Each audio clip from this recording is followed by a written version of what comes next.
नमस्कार माझ्या यूट्यूब फॅमिलीला. आज आहे ना मी उपवासाचे वेगळंच असं नाही का फराळाचं बनवणार आहे मी. तर मी त्याच्यासाठी आहे ना 1 वाटी शाबू भिजत घातला होता मी दुपारीच.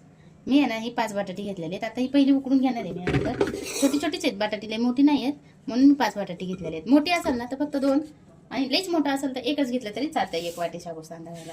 तर मी छोटी आहेत म्हणून 5 बटाटे घेतलेले आहेत मी. लिंबू टाकले बरं का मी बटाटे बरोबर शिजायला. थोडंसं मीठ टाकूयात आपण त्याच्यात. हे ना आपण उकडून घेऊ मस्त बटाटे. आता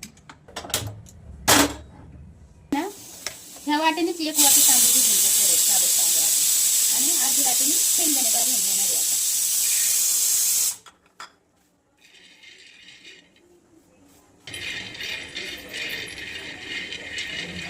आता असे ना लाल शेंगदाणे भाजून घ्यायचे. आता याला गार करून आपण बारीक करून घेऊयात शेंगदाणे थोडेसे बारीक करून घेऊयात. आपण साले काढून आणलेत मी ह्याचे, आता आपण फक्त बारीक करून घेऊयात.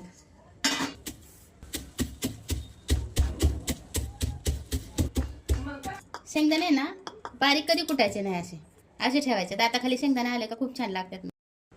त्याने बारीक करून घेतलेले आहेत ना, हे आपण ह्या मॅशरने बारीक करून घेऊयात असे.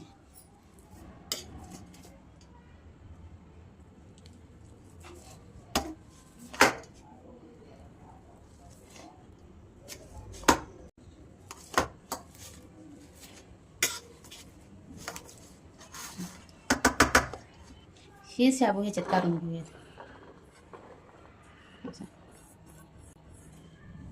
मस्त भिजला शाबू, 2-3 तास चांगला भिजलेला आहे. उकडलेला बटाटा, हे शेंगदाण्याचं कूट ह्याच्यात टाकून घेऊयात आपण. असं हे शेंगदाण्याचं कूट पण टाकूयात आपण ह्याच्यात. मी थोडंसं जिरं पण टाकणार आहे बघा ह्याच्यात. जर उपवासाचं करायचं असेल, मी आज काय उपवासाचं करणार नाही, मी आपलं असंच खाण्यासाठी करणार आहे म्हणून मी जिरं टाकते ह्याच्यात. आणि जर तुम्हाला उपवासाचं करायचं असेल तर किंवा खाता असेल तर टाका, नसेल खाता नका टाकू तुम्ही, नाही करायचं. आपण आहे ना लाल मिरची पावडर टाकणार आहे थोडीशी. तुम्ही हिरवी मिरची कुठून टाकली तरी चालते ह्याच्यात, पण मी लाल मिरची पावडर टाकणार आहे. आणि आहे ना चवीपुरतं मीठ टाकणार आहे आपण ह्याच्यात. आपण आता सगळं एकजीव करून घेणार आहे.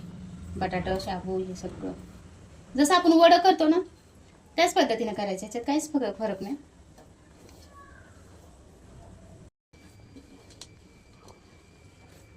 आपण पाणी घेऊयात, कारण लईच कोरडं कोरडं आहे ना, मग बसणार नाही नंतर, नाही का.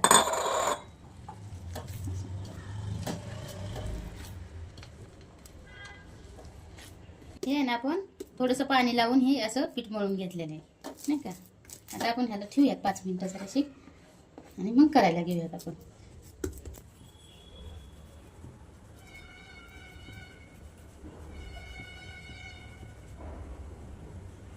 मी आहे ना ह्या साईजचं केलंय. तुम्ही ह्याच्यापेक्षा पातळ करायचं असेल तरी तुम्ही करू शकताय, पण मला जरा थोडंसं असंच आवडलं म्हणून मी असं या साईजचं केलंय. आपण वडं करतो ते असं करतो, ह्याला फक्त लांबवायचं, एवढंच करायचं नुसतं.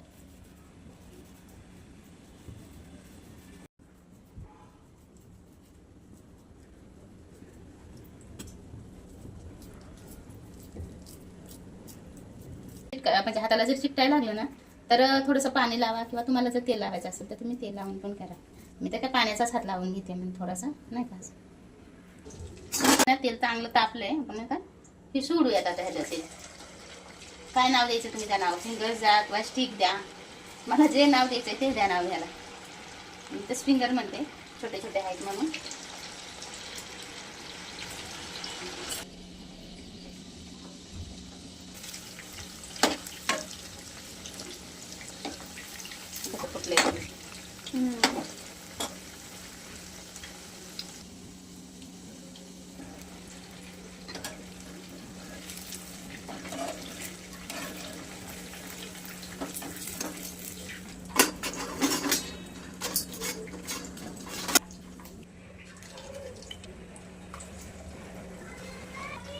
मीडियम गॅसवर मस्त तळून घ्यायचं.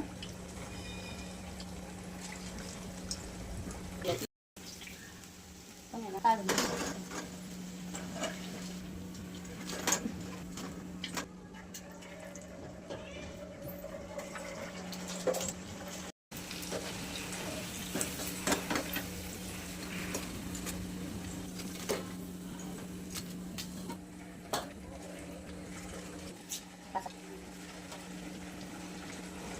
म्हणजे आपला शेवटचा छोटू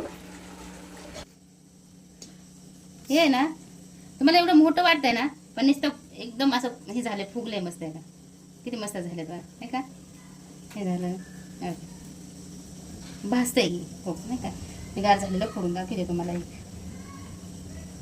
किती मस्त झाले बघा, सॉफ्ट असे, वरनं क्रिस्पी आणि आतून सॉफ्ट, खूप छान झाले ते नाही का. आता इथं ह्याबरोबर खूप छान लागतं खायला.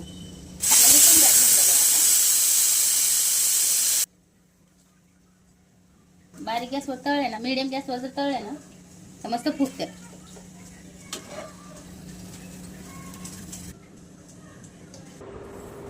आपले साबुदाणा फिंगर्स तयार आहेत. कसे वाटते ते कमेंट करून नक्की सांगा. आणि हो, लाईक करायला आणि सबस्क्राईब करायला विसरू नका.